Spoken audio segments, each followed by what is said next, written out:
Good morning, good afternoon, and good evening, everyone. So, my name is Francine, and welcome to my channel, Manifold Destiny.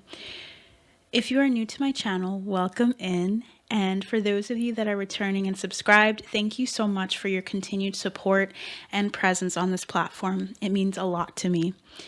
At first, as I was compiling insights and research on the meaning behind this surname that I'm about to talk about, I realized that in the process, I got kind of caught up in the formalities of each respective heritage and experiences of those heritages. And so I felt like I was looking at things a little bit more in a very separatist type of way, where I was trying to do each of them justice and realized that I wasn't really allowing myself to weave their collective experiences into some kind of web. Okay, because I feel like there is a web here, and that there's more to see regarding the collective thread that there is across regions, cultures, and religions. So, the Lee family and bloodline, if you feel drawn to this video, first and foremost, you don't have to be of this bloodline. You don't have to have the last name Lee, but I do put in an intention for specific channeled messages to come through for the people that are from this bloodline and heritage, whether they realize it or not. Some of us don't have all of our history. A lot of us don't. And so sometimes we're missing names. We're missing connections to sides of our families that were either, one family member was excommunicated from the other. And there was kind of this chasm, or like just a missing link to a number of questions that you've had growing up. So if you're feeling like you don't know all of the parts that are involved, that's okay. This is about reaching the people that it's meant to. And if you felt up until this point like you needed to see this message, you wanted to see this message, it is meant for you. So on a spiritual level, the Lee bloodline comes through as a very hardworking and resilient group. That, of course, doesn't mean that there aren't any outliers with anything in life, right? But as a consensus, my spirit team and I wanted to make that known to all of you. So there's a really beautiful energy of really putting in a lot of effort and having sheer determination, willpower, drive to get things done. So this energy is coming from your ancestors, okay, and it carries through to you. So if you resonate with that, this is definitely something for you. Okay, so I channeled 3 words prior to researching the Lee name. The 3 words that came to mind immediately were cathedral, Lutheran, and liturgy. So with the first word, cathedral, this word is derived from, as I've read in my research, from the late Latin word cathedralis, from also the Latin word cathedra, meaning seat, and from the Greek word cathedra with a K. So this is defined as a church that is the official seat of a diocesan bishop. So the second word that I got, Lutheran, relates to religious doctrines developed by Martin Luther and his followers. For example, Martin Luther's 2 major key components, I would say, maybe not the only 2, but key ones were salvation by grace through faith alone, sola fide or sola fide, and the authority of the Bible, sola scriptura. So this is going to come through later on as I continue, but I'm just going to go into the next word, liturgy. So this third word, liturgy, comes from a Greek word meaning work of the people. An example would be a set of prayers, a set of readings and rituals that guide a congregation's worship. So what's interesting, right? Before I even looked up the surname, these 3 words led me down the pathway of religion, particularly Protestantism. So we're going to be going into how religion plays a part in the structure of the family or the household of the Lees. Keep in mind, there are always outliers with anything. There are people that go or break away from the mold. But there's something here about generational either trauma or generational experiences that are so ingrained within the Lee bloodline that it is coming out first and foremost in this reading, clairaudiently and clairvoyantly. So what I found fascinating was my spirit team also indicated a connection that I had with this surname as well. So this hits close to home for me as well. I have a great grandmother who has the same last name as well. So I was, eager to go down the rabbit hole to see how I connected to this reading and this message. So this rabbit hole led me to the Protestant Reformation. It led me to the year 1736 and also to the initials that I had in a specific state during this time frame. So this is talking about my incarnation, I should say, back in the 1700s. And so this has something to do with all of you. So it led me down the pathway of looking at a specific state, as I mentioned, which is South Carolina. So we're going to kind of break down those 4 things that came through and see how they all fit for you guys, okay? Are you ready? So it's going to kind of go into some research, and we're just going to kind of weave it all together and get an intuitive reading at the end. So to give you some context, when I said the Protestant Reformation, this was a religious movement in Europe in the 1500s. This led to the creation of Protestantism, so a distinct separation from the Roman Catholic Church. This movement was a response to perceived abuses of power and bureaucracy from the church. So as some of you may already know, Protestants are a branch of Christianity that includes Lutheranism, Calvinism, and Presbyterianism, to name a few. So in 1736, that was the year that kind of came up for this collective and for myself as well. In 1736, members of both the Lutheran and Calvinist faith sojourned to specific regions on the eastern coast of the United States. So now we're getting into specific territory, and we're getting into more of the traveler vibe that I got with the Lee family and the resilience that it took to go across choppy waters is what I'm hearing, to go across endless seas is what I'm also hearing. These are impromptu messages that they're adding into the reading. So I am wholeheartedly accepting that. There's something here about the transition and the migration of the Lee ancestors to the U.S. specifically. We will see how it continues to shape, because I feel like I might get more messages as we go about other regions of the world.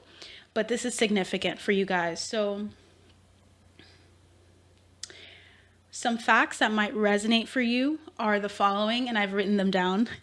On the Atlantic coast in New Jersey, Virginia, North Carolina, and South Carolina were many isolated groups of German Lutherans. So if you're from New Jersey, Virginia, North Carolina, and South Carolina, they're kind of shouting you guys out. Something about the history of the state or these states where a number of groups of German Lutherans came into play. Now, you would wonder and kind of maybe surmise there must be Lees within the group. I don't know why, but they're wanting me to connect both the Lee family and ancestors to these German Lutheran ancestors, and they were coming from a variety of places, meaning like their names were not all distinctly Lee. So there's something about just the region. So if you came from my last reading about Germany, there's something about specifically Lutherans within society in Germany that's significant here. The first German settlement in South Carolina was in 1731. Not long. That's actually 5 years prior to the time frame that I received for the Lee family. So there's something about an interaction, and this could be karmic, this could be platonic, as far as like a agreement or understanding between two people, or two groups, but something about that is significant to you guys. We also have in 1736 the Welsh who migrated to South Carolina specifically between 1736 to 1746. Between that 10-year cycle were Calvinist Baptists. So specifically, it wasn't just Calvinist Baptists, but this is a very sizable amount of people that migrated at this particular time that I found or that I heard. When my spirit team gave me 1736, I received a lot of channeled or a lot of research that was kind of supporting that there were a lot of people at that particular year moving to the US in distinct states from the UK or from England specifically, or from Germany. So we're going to see how that ties in later on. These Welsh that migrated in South Carolina settled along the upper P-E-E-D-E-E River in present-day Marion, Darlington, and Marlborough counties. When I was getting this message or looking this up, I heard the Caribbean is involved as well. So there's something about a distinct group of Welsh individuals who did migrate to the Caribbean as well. And they were really hardworking there. There's something about the Five of Swords came out when I was looking into that. That was the energy of conquering something. Mind you, I know that that could be in a negative manner or it can be in a positive. But it seemed like with the Five of Swords coming out with the Knight of Cups, it gave me this energy of having a more of a peace and a loving, peace-loving energy towards the people of the Caribbean. So there's something about either banding together with members of the Caribbean. And if you notice in the Caribbean, there are people with the last name Lee as well. So I would surmise there's something here about the bloodline in the Caribbean as well being significant for a number of you, including myself. So in 1736, we also had the town of Sorrecta, situated on the northeast Cape Fear River, that was created in North Carolina, but wasn't established until a little bit later. And this was the end of the 1700s into the 1800s. So we had 30 families also migrating from Pencader, is what I think it's pronounced as, 100 Baptist Church in Delaware to South Carolina between 1736 to 1746 as well. A lot of people. If you get nothing out of all of these facts, it's that there's a bunch of people at this time frame that were just going, traveling from specific areas into South and North Carolina. What's interesting is that we have a lot of religious backgrounds and affiliations happening here. We had people, if you notice, that were Baptists, people that were specifically Calvinists that were also Baptists. We had Lutherans. So there's, of course, that element of religion that we can't escape, in the sense of when we look at our history, it is laden, L-A-D-E-N, with religious context. So we do have to take in religious context in order to understand their plight, is what I'm hearing. So also we have here the society. We're almost there. The society in Charlestown, now known as Charleston, South Carolina, was said to be primarily Welsh. You're noticing that there's a lot of Welsh and also German influences coming in here with the region that I felt drawn to touch base with. However, by the 1790s, the Welsh accounted for about 6% of the white population. So I'm not sure why they said white population. I would just say Welsh, because I feel like even though it's primarily white, you just don't know if there are mixed people or biracial people in the group. I don't know if they cared enough to add them in the 1700s. Not surprised, but I just want to kind of reiterate that they were known to be a primary stat or people group in South Carolina, in that particular town, Charleston, but that they only took up 6%. How does that work? It must have been primarily slave labor, I would say. So we have that coming through, the understanding that there was slave labor happening at this time as well, and they did account for African, especially of African descent. Slaves were accounted for like way more in the state of South Carolina. So I guess that's a lot for them, 6%. But although the origin of the name Lee can typically be English, Chinese, Korean, etc., some of the Welsh Lees came to Wales from Ireland during the industrialization of the country in the 19th century. So a lot of things going on here. This is significant to your line, to your history in some way. Lee in Welsh is L-L-E-U. I'm not sure how that would be pronounced. I don't want to butcher it. All this to say, all of this, guys, this is just one area amongst many for your line. Some other facts that I came across through research were the following. With regards to how I'm breaking this down, I may put in timestamps for each of the roots. I'm going to be going into Irish, German, and then going into Chinese roots as well. So these three that are coming up now, you can always skip to one of them if you feel more drawn to the other. You can ask your spirit team, should I listen to all three? Should I listen to them in a specific order? Feel free to do that. but I'm going to start now into the Irish roots. We're going to be getting into a little bit more of the history there with the Lee surname. So as a native Irish surname, Lee is said to be derived from the Gaelic name Mac Lloyd High, which comes from the word loud, which means a poem, or from Mac Giola. Let me just pull it up really quick again. Iosa, which means son of the devotee of Jesus. This is according to records online. Now, there wasn't much to say about Ireland. There will be more at the end, but I do want to just mention that there were some there was a lot of rich history with regards to people in a status of power having this name as well. We're going to get into that a little bit later. That was the one that had the least bit of information, and I feel like it's because there's something here about there being a lot of information for Germany specifically that had to come through. But I think they're both going to weave once you've looked into the German roots with me. So let's get into that. German roots. There is a connection with the Lee surname in Germany. These individuals within this bloodline had a deep connection to the water. Now, this is my intuitive reading based on what I gathered just sitting in contemplation and in meditation for the reading. I sensed a very strong connection to the water, and this could be with the water itself. It could also be jobs involving the water, like fishing, hunting, procuring things from the water, having your livelihood or having housing built on the water or by the water. That could be significant.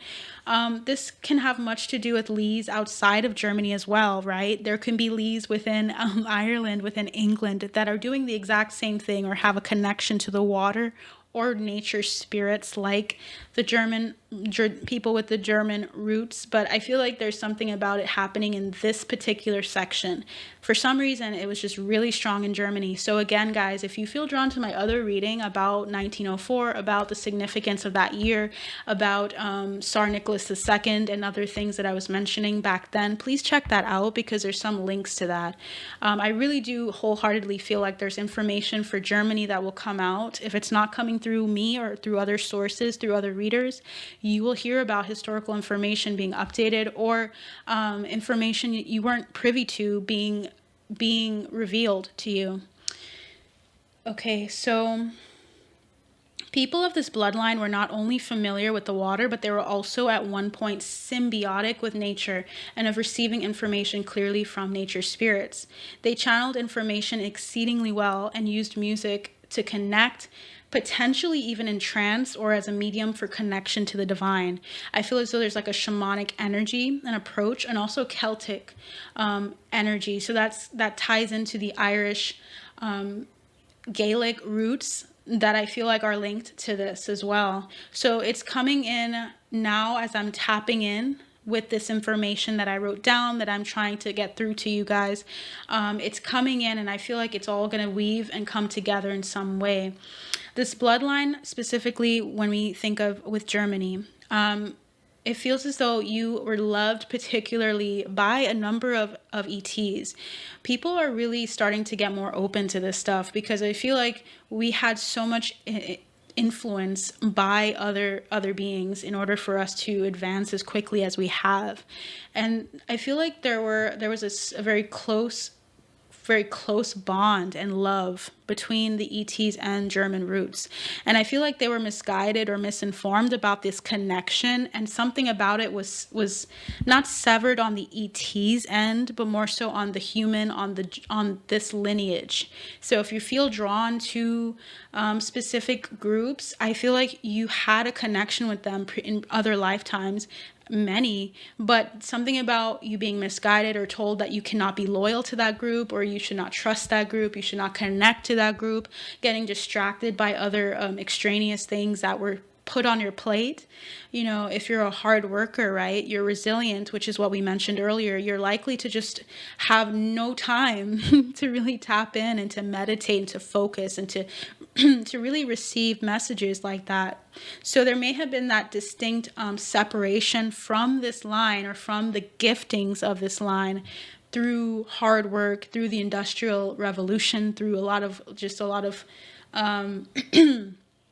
putting yourself into difficult situations to take care of your family, to feed your family. Something like that's coming through. The people of this bloodline became imprisoned by a fixation on money and ways to acquire this. Not many had the time or energy, as I mentioned, to take the time to explore their spiritual connection to their star ancestors and ET connections. There is a Pleiadian, Vegan, and Ssani connection here. Please write that down if you feel drawn to. Pleiades is very well known in most arenas in the spiritual community. I feel like people do mention Pleiadians quite a bit because they make up the majority of the star seeds.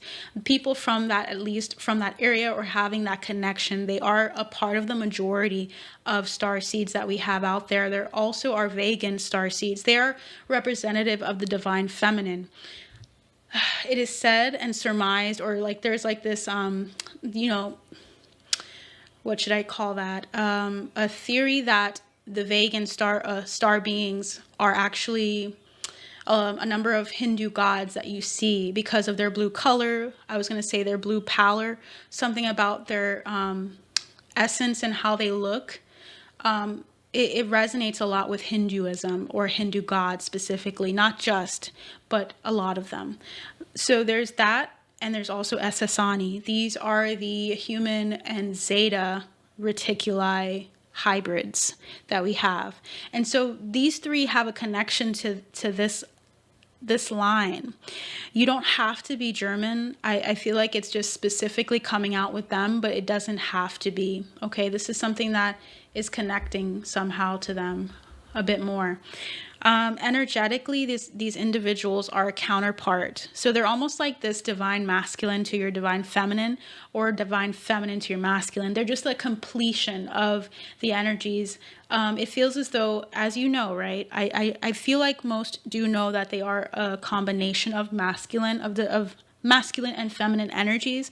But there's something about, sometimes in incarnations, we take on one primarily, and the other takes over the other. So I feel like these star beings felt a bit more in their masculine, even though the vegan is typically representative of the divine feminine. There's something about that here. There's something about them leading and guiding this line in physical, in this 3D reality, because they were learning lessons that were more so about and catered to limitations. If you are aware of a reader named Bashar, this is a star being from Ssani that is channeled through a person named Daryl Anka.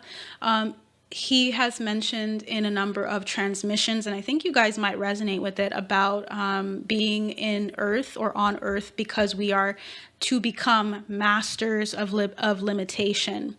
And what's interesting is I was about to say liberation. So there's something about coming to a place that is as dense as Earth is for our liberation, so that we can really see how we can still master the limitations that are placed upon us, choosing to place those limitations upon us in order for us to grow and to actually to recognize extreme limitation versus not being in a corporeal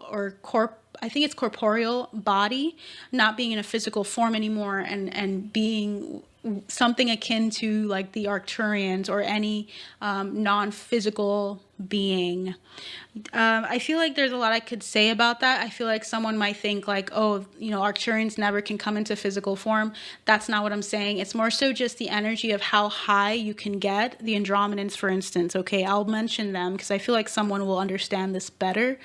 The Andromedans are not naturally physical, but they can be. They're in a very high vibration, depending on the level. So it can go really, really high. I was thinking 10 to 12 dimensions, but please let me know in the comments if you'd like to specify on what frequency they're on and what dimension. But there's just a lot of divine feminine, divine masculine energy coming through. And I feel like they were the pair to you. They were always guides to you because they have a connection with you in other incarnations. So this runs really, really deep. This was impromptu. This came through as I was channeling, and I wanted to make it known to you. Again, this can pertain to you, or it is intended for a few within the group, whichever feel that this resonates for, that is for you. Culturally, and I was about to say Japan, so maybe there's something about Japan as well. But culturally, the surname in Germany, Hess-Lee, exhibits variations across different regions. I was going to say different dimensions as well, particularly in spelling and pronunciation. So a very common, maybe not too common, but when you hear Lee, typically in Germany, that is Hess-Lee. And typically you'll take on one or the other. I feel like in more English contexts, you'll see people that change their name from Hess-Lee to Lee. But they're just common in their own right, okay, in German-speaking areas. Hess is just commonly used compared to Lee itself. The combination of Hess and Lee may have emerged through marriage or migration, particularly as families moved from Europe to English-speaking countries. The surname has spread geographically across or through migration patterns, especially during the 19th and 20th centuries, when many Germans emigrated to the United States and other parts of the world, bringing their surnames with them. Notable figures associated with the surname Hess-Lee include individuals who have made significant contributions in various fields, such as politics, arts, and sciences. For instance, the Hess family has been linked to various historical events in Germany, particularly during the Reformation and the rise of the German states. You guys see that common thread there? The Reformation has come up again. So there's something about the pivotal moment in history where lives were changed and people were then looking at the Word of God and looking at how they lived and embodied what they read, and whether or not they felt that closeness or felt that they were truly aligned with the Word of God. That is significant to you guys. You may have a history in Christian apologetics. You may be just really drawn to just researching all this stuff and of understanding the Hebrew, Aramaic, like the roots of all of these words, of like you're having a study Bible and really getting into really what things mean and not what other people are regurgitating to you. So I feel like I'm speaking to people in that era. I said era. So yeah, something about just being in a mindset that's very Aquarian.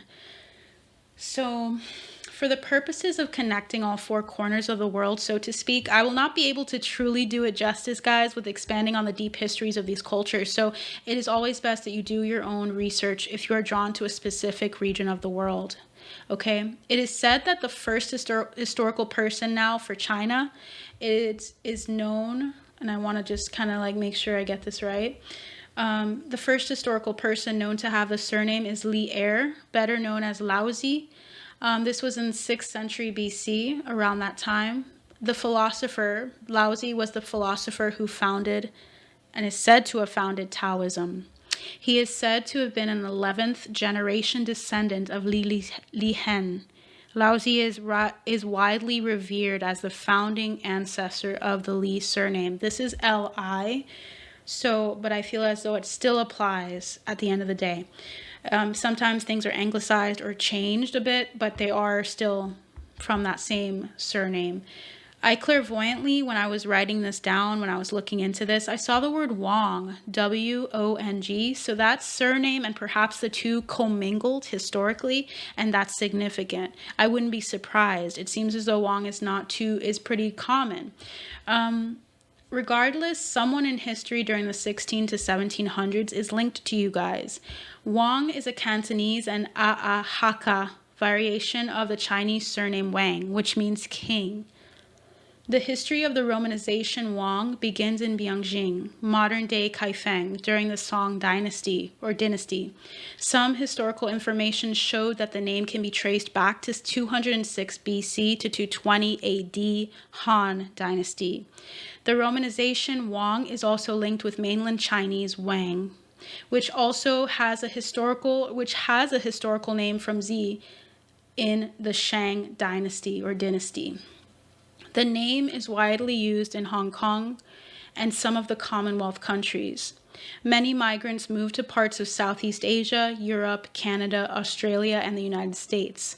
Wang is also a rare English surname derived from Old English jiang, meaning young. However, Young is the more common surname from this origin. So, just to give you guys a background of how names can shift. A notable time when the population of Lees declined was the Mongol invasion of China in the 13th century. This caused widespread depopulation in northern China. Li, being overrepresented in the north, was hit especially hard. In the Ming Dynasty, following the Mongol Yuan dynasty, the Li surnamed population had declined to 5.1 million, constituting 5.5% of the total population. So this is a major hit for the name itself and for people, of course, first and foremost. Again, there's so much to be said here that would take hours to break down, so I will now touch on what themes are significant to these bloodlines. I feel like I want to give it justice by just leaving it at that rather than trying to go into it too far. So I wanted to touch base with how this connects, how pain, how suffering, how war, how religious freedoms, how that all connects to you guys. So this aspect that I'm about to bring up is the glue, so to speak, that is meant to bring resonance and a sense of community between these bloodlines in all these regions. There are more, of course, but these are the ones I have time for at this time. Collectively, there has been an acceptance of the scraps that life has to offer. For my collective listening to this, if you were to think of the most luxurious of experiences, what would it look like? The perceptions of wealth and abundance may vary across this audience, but there is an acceptance of less than you are worth at this time. That is what you all have in common.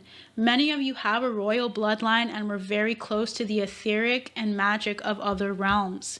However, when your gifts were seen for what they were often diminished and muted in some way in order for others to capitalize it and also for you to become more normalized, to fit in with society.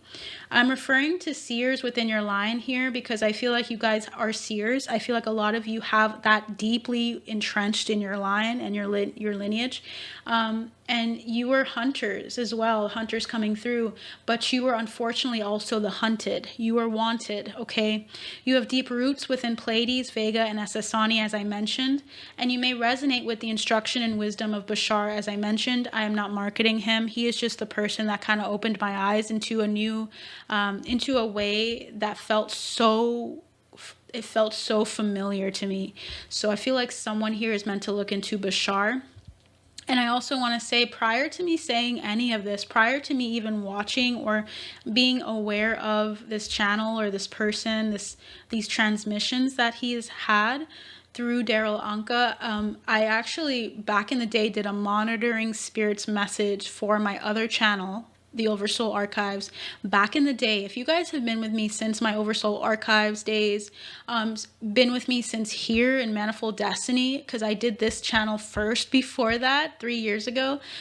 If you guys have seen my monitoring spirits video, I mentioned the Essassani monitoring my channel, and that was before I realized that this guy, this being is from there. So I feel as though the Essassani have a connection to me as well, and I feel like they are monitoring this content and helping and assisting with this content and many others as well. So just keeping that in mind, I just wanted to mention that to you guys. You collective have had major obstacles to overcome, and a part of overcoming these obstacles involved knowing the traps and the misleading energy surrounding you. There's something here relating to a shadow masculine energy and a more mature feminine energy. This could be in the form of an older woman that is an ancestor for you as well. I feel as though Orion also is linked to you guys. Something about the Black League patterning, please look into it. Black League patterning. I feel like some of you have incarnated from those times when you had this you versus us mentality, because you were fighting for your life and you were fighting for your family and fighting for people. I feel as though someone here is coming from an experience of having incarnations in darker times where you felt you had to fight all the time, constantly. You didn't have time to really be free and just to figure out your curiosities and your love for things. You had to fight constantly, and that's tiring. So there's something about that coming through for you guys, and there not being a need for you to fight anymore. There's something here about how you fight. You're no longer having to go into war to see bloodshed as much as you have in the past, specifically also with your ancestors. That doesn't have to happen anymore with you. Okay, this is impromptu. I just want to add that in there. I also wanted to add that I also addressed the shadow divine masculine energy on my other channel. So someone here needs to look at my other channel, the Oversoul Archives, because I have information on there about that shadow energy for the masculine and what it looks like. You likely have felt it, but I like to write things out and I like to make it expand on that. So please check it out. I will try to link it above for you to view. Just see how that message resonates for you. I think it's going to be really helpful for someone here. I will also include the spread that came through. You will see the spread above that came through for the Lee bloodline as well. As you can see on the spread, 444 is a major synchronicity for you guys that will follow many of you at this time. So 444, please look up the numerology. And please, I feel like if you're not, wow, it's 440 right now, guys. 44 is very significant. Please keep an eye out for that. Just look out for any just keep your eyes open and receptive. You don't have to look for it, okay? But major changes are coming to you, collective. If you have been feeling disinterested or unmotivated for quite some time, there's a lot of clearing happening for this bloodline. Your love life, money, and overall goals are going to be realized or improved soon. Since this is a timeless message, your ancestors wanted to give you 4 funnily enough, 4 months that will be important to note. That is going to be May, September, January, and June. So if you're, I feel like I need to mention here, September, it may go into October, but they wanted to say September is when it's going to start for someone here. You are consolidating major timelines, guys, and you may be feeling the need to rest and recalibrate quite a bit right now. That is because you do need to take time, some time to pause, reflect, and to rest in order to process these cellular changes for you and also within you. You may also resonate with my reading that has the word cellular changes in the title here on Manifold Destiny. I will try to link it above as well. There is a need for this collective to go within in order to hear what is stemming from you versus the projections of what others want for you around you. Your intuition is trying to speak to you about some illusions that you've had about your potential and what your life is meant to be. There is a sense of extreme practicality in some of you at the expense of your dreams and aspirations in this life. So it's Judgment Day for that inner child of yours. It deserves to play and it deserves to celebrate how far you've come with people, great people around you as well.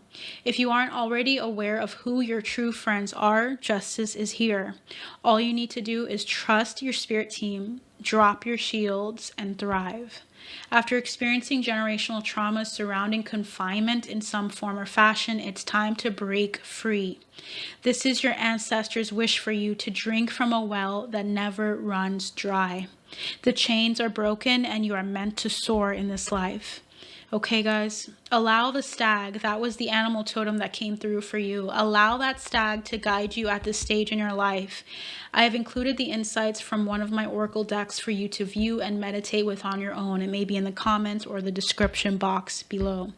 Please take the first step by receiving this message and allowing it to assist you in a positive way on your path. That is my intention and goal with this message, to channel this as clearly and thoroughly as I can. If this message resonates for you, please support this channel by liking, commenting, and sharing it with others that you feel will get something out of this message. So this is Francine signing out. I'll see you guys again in the next video. Take care. Bye-bye.